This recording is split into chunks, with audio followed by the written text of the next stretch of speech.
Toxic బంధాలని కొన్ని ఉంటాయి, అవి ఏంటో మీకు తెలుసా?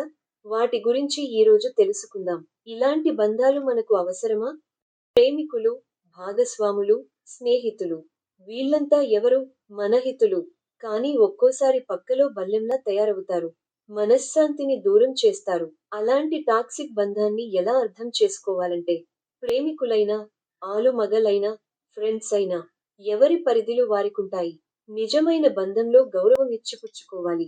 శారీరకంగా, మానసికంగా, భావోద్వేగాల పరంగా హద్దులు దాటి వచ్చేస్తున్నారంటే వాళ్ళకి మనపై నమ్మకం సన్నగిల్లుతున్నట్టే లెక్క. ఈ దశలో ఉన్న బంధం ఎక్కువ కాలం నిలవదు.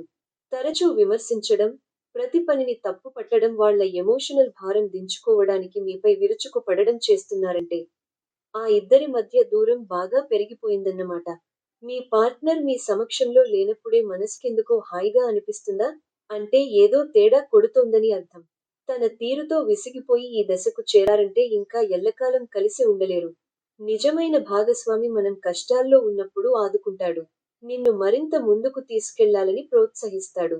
కానీ అతడు లేదా ఆమె పదే పదే ప్రశ్నించడం, మీ సామర్థ్యంపై నమ్మకం ఉంచకపోవడం, ఇది మీ ఆత్మవిశ్వాసాన్ని దెబ్బతీయడమే కాదు, మానసిక ఆరోగ్యంపై ప్రభావం కూడా చూపిస్తాయి. అవసరం ఉన్నప్పుడే దగ్గరకు రావడం, అది తీరగానే పట్టించుకోకపోవడం, అది నిజమైన బంధం కానే కాదు. ప్రేమికులు, భాగస్వాములు, నిజమైన స్నేహితులు అవసరము ఉన్నప్పుడే కాదు, ఆపద సమయాల్లోనూ పక్కనుండాలి.